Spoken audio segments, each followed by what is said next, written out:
देखिए, पहले हम पढ़ चुके हैं ज्योग्राफी को दो भागों के अंतर बांटा गया, जिसमें भौतिक भूगोल एंड मानव भूगोल, physical geography and human geography. लेकिन भूगोल का महत्व क्या है? What is importance of geography? Importance of geography are study many geomorphology and climatology, oceanography and air photography and different minerals। यानी कि भूगोल से हमें पृथ्वी के पर्वत, पहाड़, पर्वत, मैदान, झील, तालाब, विभिन्न प्रकार की स्थलाकृतियाँ, विभिन्न प्रकार के उच्चावच, विभिन्न प्रकार की संरचनाएं, इनके बारे में अब हम लोगों को जानकारी मिलती है। वेयर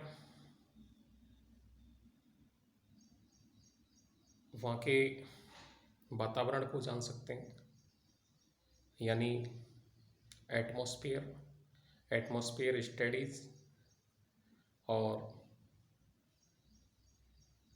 उसको जान सकते हैं कि वो मानव के लिए वहाँ किस प्रकार से उपयोगी हो सकता है अथवा नहीं, यानी human life useful and there activities useful, यानी कि उसकी गतिविधियों के लिए वो उपयोगी है अथवा नहीं। तो इस तरह से वहाँ के अपन वातावरण को जान सकते हैं और वहाँ की विभिन्न स्थितियों को जान सकते हैं। तो इस तरह से यानी कि भूगोल का जो विकास हुआ, विकास के साथ साथ में इसका में जो महत्व है वो भी बढ़ता हुआ चला गया। यानी कि geography the development and study scope and increasing, यानी कि जो मानव की विभिन्न गतिविधियां हैं, मानव की विभिन्न गतिविधियों के लिए study of the geography very important, यानी कि मानव की जो विभिन्न गतिविधियां हैं उनके लिए भूगोल का अध्ययन बहुत ही आवश्यक है।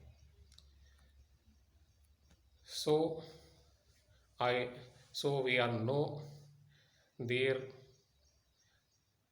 the earth of minerals and different geomorphology structure are study।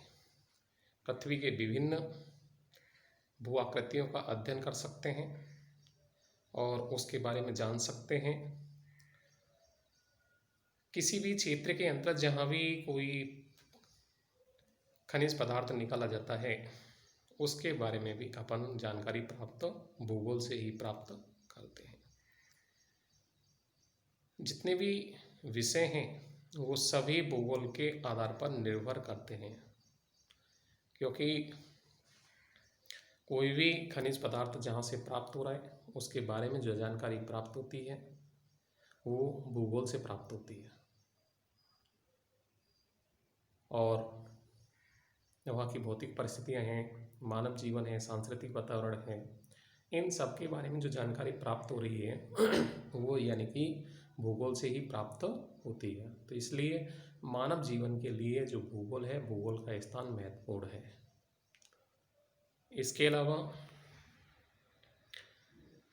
भौतिक भूगोल और मानव भूगोल यानी physical geography and human geography. Physical geography human life very important, we are there natural atmosphere study, हम वहाँ के प्राकृतिक वातावरण का अध्ययन कर सकते हैं। भूगोल के माध्यम से हम वहाँ की वातावरण की परिस्थितियों को जान सकते हैं कि वहाँ किस प्रकार की भौतिक स्थितियाँ हैं, प्राकृतिक वातावरण किस प्रकार का है, वहाँ के मानव जीवन किस प्रकार का हो सकता है, यानी ह्यूमन लाइफ जो है वो किस प्रकार की हो सकती है। क्योंकि मानव जीवन भौतिक वातावरण की परिस्थितियों के ऊपर ही निर्भर करता है। Human life are depend the natural activity. तो इस तरह से हम प्राकृतिक वातावरण की जो विभिन्न शक्तियां हैं उनका अपन अध्ययन कर सकते हैं। मानव भूगोल के अंतर्गत ह्यूमन कल्चरल एक्टिविटीज स्टडी, यानी कि मानव भूगोल के अंतर्गत मानव की जो कल्चरल एक्टिविटी हैं, सांस्कृतिक जो गतिविधियां हैं, उनका अध्ययन इसके अंतर्गत किया जाता है। कल्चरल एक्टिविटी यानी कि नगरों की स्थापना है, urban development, population development, transport.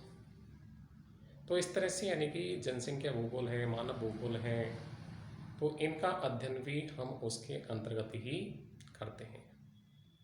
तो इस तरह से मानव भूगोल जो है, मानव भूगोल भी बहुत ही महत्वपूर्ण है। यानी कि मानव भूगोल का जो मानव के जीवन में स्थान है वो भी बहुत अधिक महत्वपूर्ण है, क्योंकि we are study the human activities are many activity, यानी कि मानव की जो विभिन्न गतिविधियां हैं उनका अपन अध्ययन कर सकते हैं। मानव के रहने के लिए, मानव के बसने के लिए वहाँ के प्राकृतिक वातावरण को जान सकते हैं। ह्यूमन ज्योग्राफी के माध्यम से वहाँ की मानव की सांस्कृतिक, आर्थिक, विभिन्न प्रकार की गतिविधियों को जान सकते हैं। The study of human geography में human cultural activities and different economic activities are study, यानी कि वहाँ की जो आर्थिक गतिविधियाँ हैं उनका अपन अध्ययन कर सकते हैं। तो इस तरह से मानव जीवन के लिए भूगोल का जो महत्व है वो बहुत ही अधिक है।